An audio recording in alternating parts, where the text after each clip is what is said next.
Welcome to the economics department. Today I'm going to talk about what is economics, why do we study economics, and I will also give you some description of the economics programs.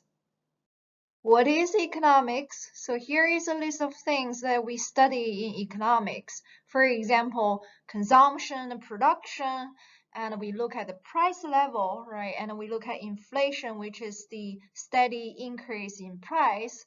We also look at problems like unemployment, recession, and we also look at some government policies like interest rate, trade policy, tax and subsidies policy. So we economists studies several questions like this. Okay, so here is a list of questions that we study. For example, what determines the price of gasoline? Why does it go up or go down? And why do women make less than men?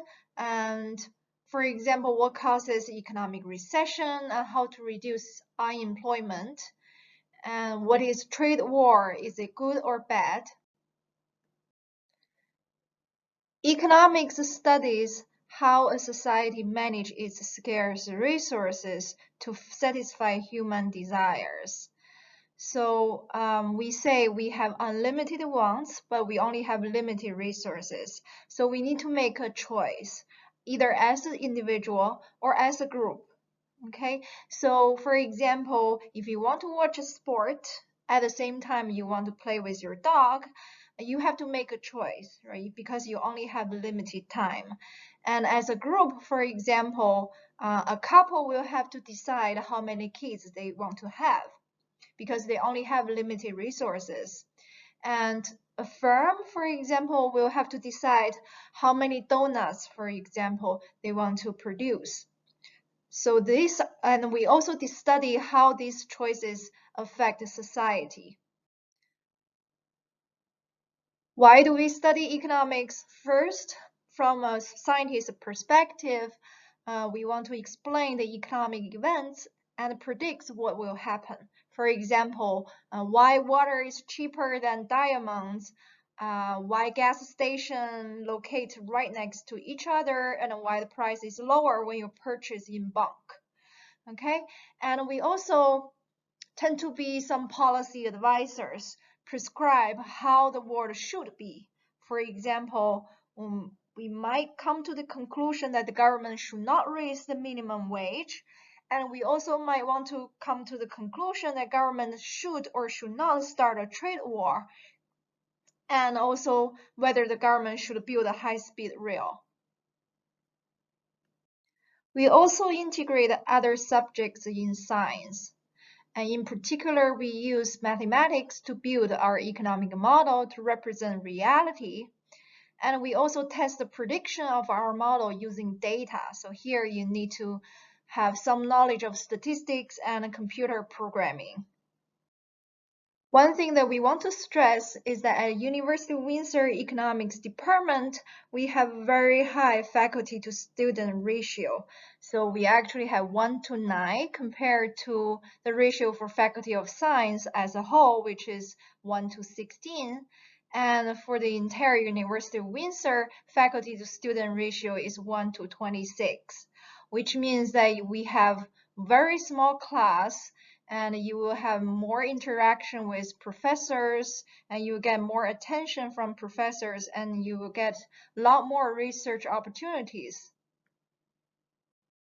These are the economics program that we have in this department. So we have the general 3-year program BA, and we have the 4-year honors economics program, either BS or BA. And we also have the combined honors program, which means you double major, and we also offer minor in economics. So the general 3-year program, you're required to complete 30 courses, in which you have 11 courses in economics, 1 course is required in statistics, and 18 electives. And this general 3-year BA program is good for you if you want to get out of the university quickly. And it's a good program for pre-law students. It saves you time and provides good training. Students who took economics as their pre-law program tend to score highest in their LSAT test.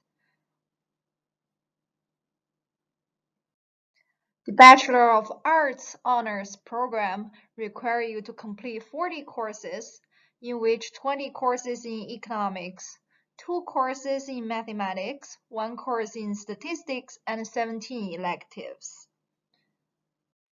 The Bachelor of Science honors program also requires you to take 40 courses, in which 20 courses in economics, and it requires you to take more mathematics. So here you need to take 6 courses in mathematics, 1 course in computer science, plus 13 electives.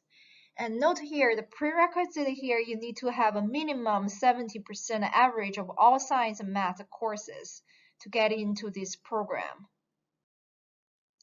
The 4-year combined honors program, this is our popular program, which means you can combine mathematics with economics, or you can combine, anything like political science with economics, and it requires you to take 40 courses, in which 13 courses in economics, 23 courses in business, and 4 other courses.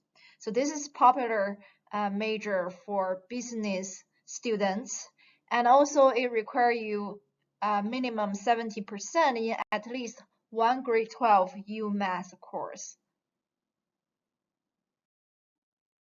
We also offer a minor in economics, in which you have to complete 6 courses with 4 required courses in economics and 2 elective courses in economics. We have a lot of research and TA opportunities in this department. The Outstanding Scholar program is a popular program that gives you money and help you to do some research. You can do it either on your own or you can work with a professor. Today we have a student from this Outstanding Scholars program at our booth. So if you have any questions, you can come to our booth and chat with him. We also have a lot of TA opportunities. For each course that I have taught at this department, I've got several TAs, especially for large classes. Sometimes for a class of 100 students, I get 3 TAs. So we do offer a lot of TA opportunities. You can start to become a TA from 2nd year. And we also have internship opportunities. So we do have an internship course in the 4th year, where each of you will be placed with a company, and it can increase your skills while get some hands-on experience. So in the past, some students worked for business development organization in Windsor. Some students worked as a financial analyst at TD Bank, and some worked at a small business that help people or help other business to apply for various grants. We have a broad career prospects for our economics students. So after your graduation, you can work in government agencies. For example, one of our colleagues worked for Department of Natural Resources, and he was estimating the damage of mercury dumping. So that's something that economists can do. And also you can work in places like Department of Labor to design, survey, collect data, analyze data, predict trends, for example, wage rate or employment trend. And you can also work as a market research analyst, design, survey, collecting data. Because you study economics, you understand better about the demand, so you can design better pricing strategy and better products. And you do research about the competitor, forecast market trend. And you can also work as economic consultant. Here you understand or give some policy advice on how trade policy affect your business and how regulation will affect your business. You also analyze the impact of events such as coronavirus on housing price, evaluate some potential policies such as carbon tax. So you do cost-benefit analysis. And you can also work as a financial analyst for companies or for investment banks. So there you generally forecast macroeconomic trends, how a company will allocate its funds in investment. And you can also work in the tech companies, because right now tech companies hire a lot of economists to do some design auction mechanism, for example, for eBay. And you do some pricing and product design. For example, if you have an app, should it be free? Right, so that's some of the things that you should do. And also corporate strategy, whether to acquire a company, and you also do some analysis on the impact of policies around intellectual property, data security. How much do economists make? So this chart will give you an idea. So this is in British pounds, maybe less relevant to Canada, but if you compare economics with all other subjects, so you can take a look here. So medicine, dentistry earn the most. And the second one is economics, okay, followed by mathematics and so on. Okay, so if you compare it with other subjects, you will find that economists are paid pretty well. And this is the data from Canada. Okay, so you can see that the economists can make from $43,000 a year to as high as $126,000 a year. And on average, economists' salary in Canada is about $83,000 a year. And also it varies across regions. So Quebec pays the least among these several provinces. They only pay $68,000, while Alberta pays the most, almost $100,000. If you have any questions, please come to our booth and chat with us. Thank you very much.